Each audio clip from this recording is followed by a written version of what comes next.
Hey guys, I'm Wyatt Miller. I'm Slingshot's brand manager for windsurfing and wing surfing. And I'm here to present to you and kind of go over the new Wizard V3 line. This is our third generation of Wizards. They're all new shapes, all new sizes, new features. Tony Lagos, our head designer, and I spent the better part of the last 2 years working on these boards. We're really happy with where they came out. And again, just tons of new features. That sexy little 90 liter is amazing. But first, let's talk about the 130 liter. 130 liter is meant to replace the V2 125, but it's 10 centimeters shorter, 1 centimeter narrower, but all of the boards in the line are almost 2 centimeters thicker than the V2s. We really liked so much of the 125 liter V2. We wanted to keep a lot of that in the 130. Down at my windsurf center in Baja, Mexico, the 125 is what I started people on. It was everybody's first foil board.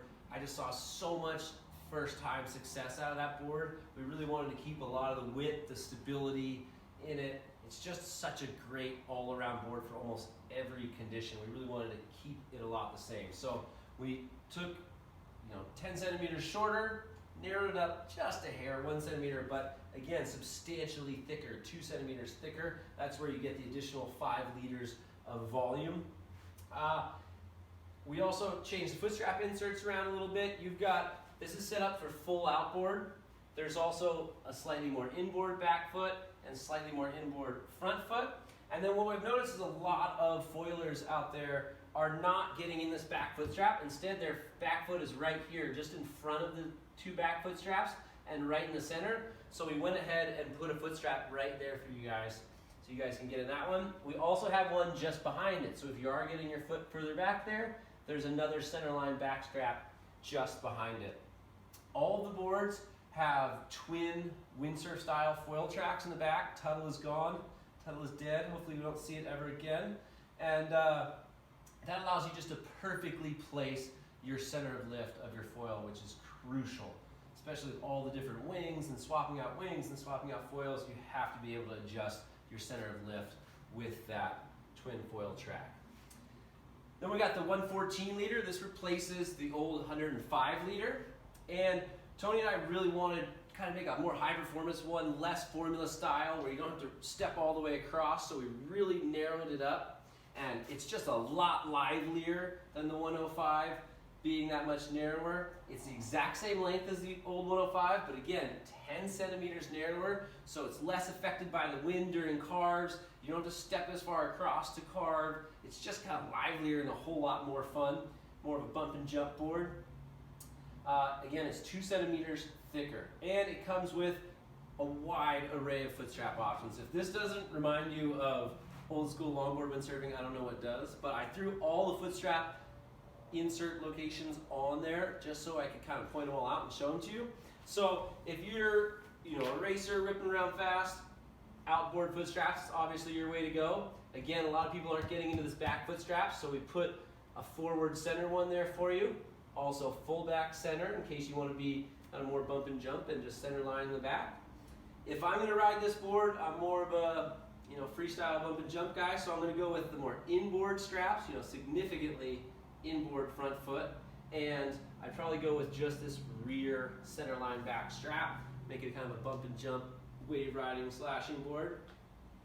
Then the 2 smaller sizes, the 114 and the 90 liter, we added these forward wing surf specific foot strap inserts. So if I'm windsurfing, I wouldn't use these really far forward inboard ones, but because I have adjustable foil tracks in the back, both of the smaller sizes and even the big one, they're great crossover winging boards. I've spent a ton of time winging this summer, and I've been using the 90 liter a lot and the 114. They're just great wing boards also. Because you have that twin foil track adjustable system in the back that we'll explain in a second, you can slide your foil all the way forward, put these forward inboard wing specific foot straps on there, and it just doubles down as an epic wing board, kind of all in one.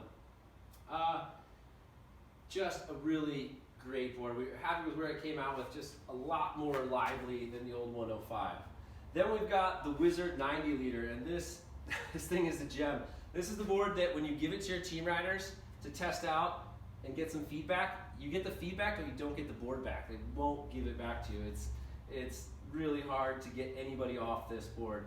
90 liters, it's only 147 centimeters tall. Super short. Now I got a call from the sales guys when we were putting up the website, and they're like, something's wrong. The Winfoil board says it's 147 centimeters long. Like, it can't be. We make twin tip kiteboards that long. And I was just laughing like, no man, I double check the specs. It's 4'10". It's 147 long. I mean, talk about no swing weight. Talk about riding just the foil and nothing else. Incredible pumpability. This thing's a gem. I can uphaul it. I've seen a lot of folks uphaul it. Definitely takes some technique, but you know, there's tons of people out there who uphaul their 90-liter regular windsurf boards. Just so lively, perfect underfoot. A couple years back, a lot of my big videos doing the big back loops, you know, I was actually on the prototypes of this 90-liter. We've been prototyping it for 3 years now, and just an amazing board. I mean, if you want that direct-to-foil feel, this board is absolutely amazing. It has exactly the same, all the footstrap options as this 114. I just ran out of screws, so I didn't put them all on there.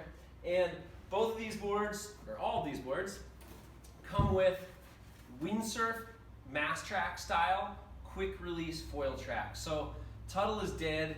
You really need to be able to adjust the placement of your foil. For me, there's about like a 2 centimeter happy place for where my foil is on my board, and if it's not adjusted perfectly, I'm totally hating life. And when you're switching for different wings, trying out different people's foils, you have to be able to adjust the center of lift perfectly in the track. If you can't, it just drives me totally nuts. I mean, your other option is to move your foot straps around. No one likes moving their foot straps around. Way easier to just adjust your foil in the track. Other people will say, well, why don't you just, you know, change where your mass base is? Well, 1 centimeter of adjustment of your foil in the track does the same thing as 10 centimeters of adjustment in the mass base. So you just have so much more effect with smaller movement here.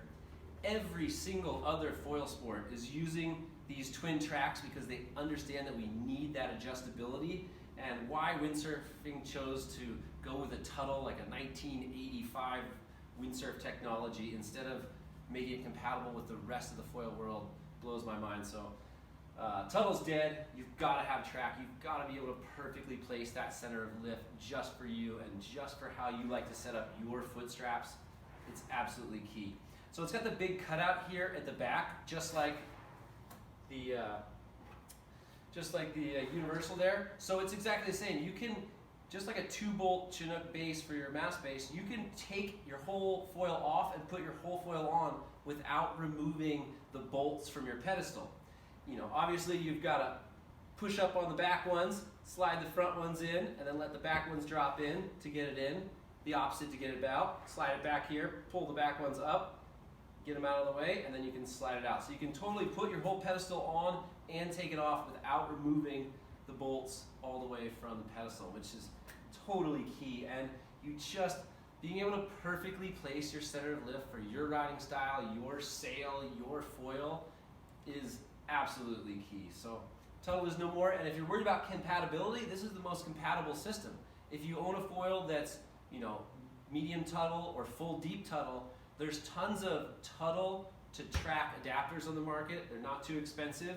You get a little bit of extra mass length when you put it on there, but then you can adjust your center of lift. So you have just the amount of front foot pressure or back foot pressure you like. It's the only way to go. The adjustable foil track system there.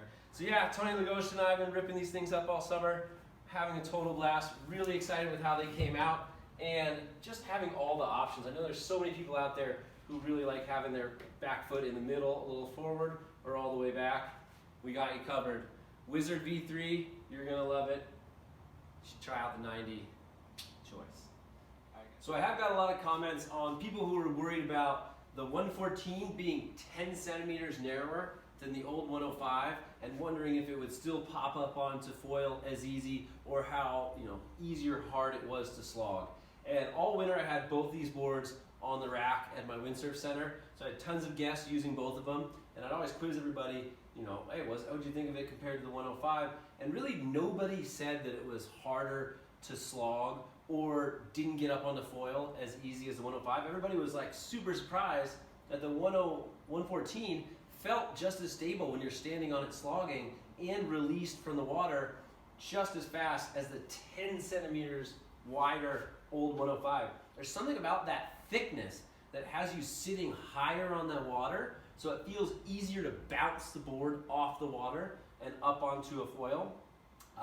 And also just kind of feels like you're standing up on a dock when you're just totally slogging. So if you're worried about the narrower, 10 centimeters narrower width of the 114 over the 105, I really don't think it's a problem. It wasn't any of the feedback that I got down at my windsurf center in Baja. It's just, it sits higher on the water with that 2 centimeters extra thickness, and you can really bounce it up on the foil really well, and it slogs like a dream. So there you go.